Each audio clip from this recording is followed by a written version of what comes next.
Hey everybody, me again, Brad. I'm just doing another continuation build on with my train, my switcher train from last week. As you can tell, I made a little bit more progress.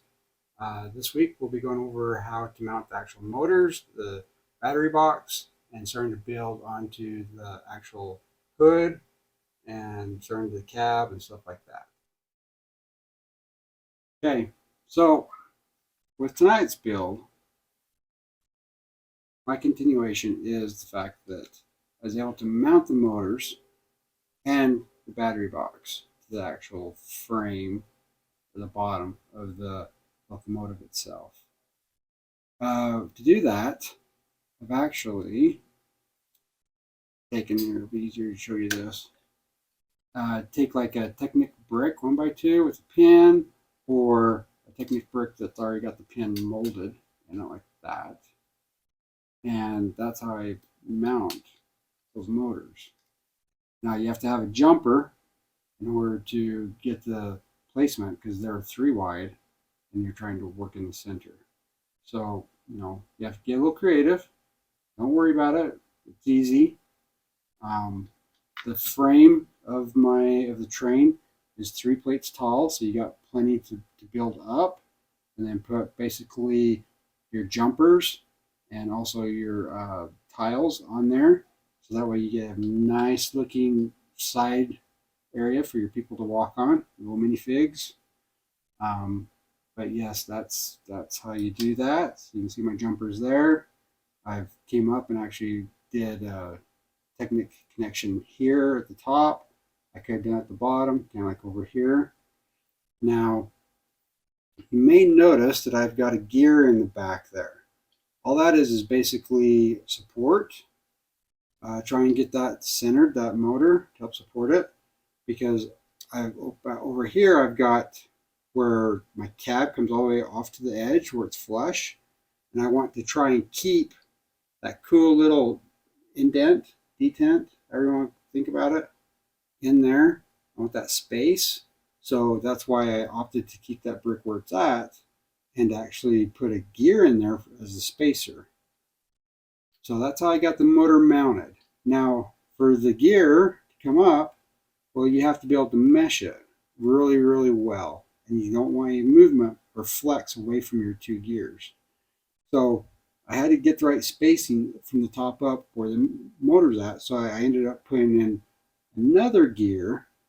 Now, gears aren't, even though they're the same diameter, Lego has made gears. I don't know if you can see that, but Lego's made gears different thicknesses. So this is actually thinner than that gear. So I was able to get one of those gears, put underneath to create that height. I also like to put a Technic block or left arm in there and to help support the axle coming out of the motor itself. So I like to have that extra space in there. Some people won't put that in there and just have the gear right on the front. You can do that and you can save that space if you want.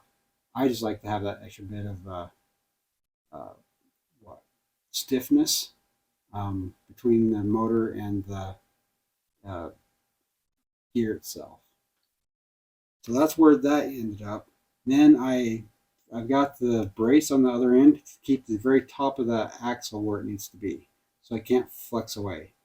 I've some of my old trains I've actually not put that in, and once you start pulling, that axle will have enough play, it will actually jump your gears.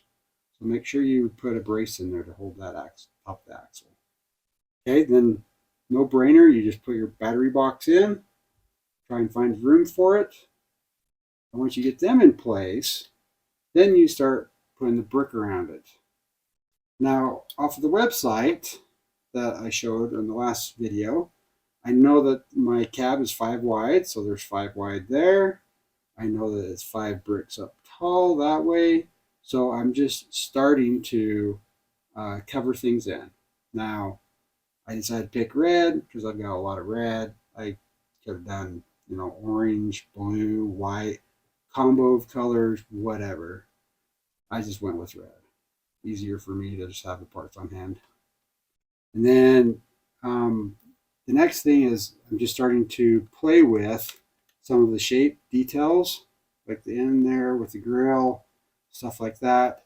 Doesn't have to be perfect. I'm just trying to get it enclosed and the general shape of it. And then I will go back a couple times and redefine all the details that I want. So that's where I'm at. This here, this is one of those moments where disclaimer of, Lego bricks, some of it gets cut up. This is base plate. Cut some pieces in strips. This is where I've actually cut to actually put them on the bottom. That's what holds everything together, which I've still got to do. This is just some that I've had laying around. That's just in strips. Currently, I'm using it because I've got my battery box on brackets. So just sitting here on these brackets to help hold, be able to put tile on because I need it 5 wide. So that's what is happening.